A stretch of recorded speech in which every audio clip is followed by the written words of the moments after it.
Hi, everybody. Michael P. Spradlin back with chapter 23 of The Enemy Above. We're moving on through this book. Just also wanted to remind you guys to check my website, michaelspradlin.com, and you'll find a lot of information there about all of my novels, all of my books. Reading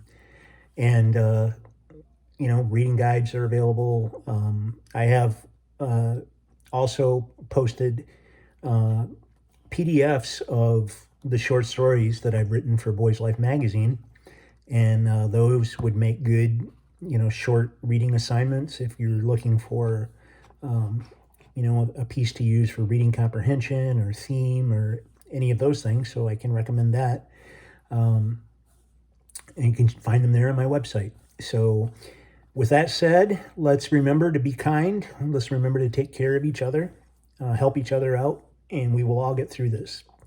And let's begin with chapter 23 of The Enemy Above. In his sleepy stupor, Anton thought the far-off buzz that roused him was an insect. He sneezed as he sat up in his makeshift bed. Hay stuck to his clothing and his face. Dust tickled his nose. A few hours of sleep had not erased the exhaustion in his bones. The buzzing grew louder.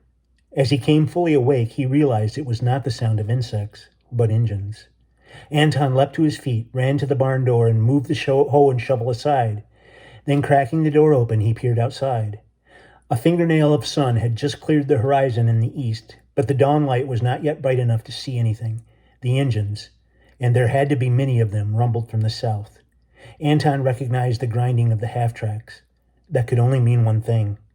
The Gestapo was coming. He raced back to the hay pile where Bubba still slept. He knew she was drained, and he wished he could let her sleep longer, but he did not think that would be wise.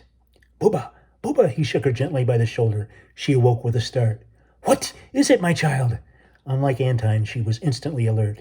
"The Gestapo, coming up the road. We need to hide." Bubba struggled to her feet. She shook the hay from her hair and clutched a walking stick. "How much time do we have?" "Very little," Anton said. "I couldn't see the half-tracks, but I can hear them coming." "If only we could reach the forest before they arrive," she said. Anton shook his head. "We don't have time. We're going to have to find a place to hide here." He glanced up at the loft. There was a ladder on the far wall. "Can you climb, Bubba?" "I can try," she said. She hurried her body to the ladder. He heard her groan in pain as she raised her left foot and placed it on the first rung. Next, she tried to pull herself up. From the sharp intake of breath, Anton knew that he had asked the impossible. They would never make it to the loft in time. What will we do? Anton's eyes darted around the barn. When they settled on the hay pile, he realized that there was one task that could not wait. "Bubba, help me, please," he called as he raked the hay back and forth. They needed to remove the outlines of their bodies had made when they slept. Bubba used her walking stick to stir the hay, making it look as natural as possible. As they worked, Anton struggled to think of a place they could hide. Uncle Dmitri had thought the cave perfect because it kept them safe, even though they were right under the Gestapo's feet. "That's it," Anton thought. "Trust Uncle Dmitri to inspire an idea that might actually work." "Come, Bubba," he said. "We must hurry." "Where will we hide, my child?" "Trust me," he said, taking her by the arm. "There is no time to lose." They scurried into the spot Anton had thought of moments before. A Mercedes led 3 Gestapo half-tracks and a troop truck into the yard. "Spread out," a familiar voice shouted. "Find them. Schnell, schnell!" The soldiers leapt from the back of the truck and the half-tracks. Several of them took the barn. The rest spread out over the grounds. All of them carried submachine guns. 6 of the men strode toward the house. A small staircase led to the front door. Before even checking to see if it was locked, they kicked it open with a crush. It's a good thing people who lived here have cleared out, thought Anton. Watching the Gestapo break into their home would have been terrifying. If he and Bubba were going to survive, they needed to endure the next few minutes. It appeared the major was determined to leave no part of the farm unsearched. The soldiers disappeared into the house, their boots thundering across the wooden floors. Anton could hear them shout, "Klar, klar," as they cleared each room. Bubba sat with her eyes closed, squeezing his hand so tightly he thought she might crush his fingers. She whispered prayers, and though her voice didn't carry much, Anton wished he could convince her to be silent.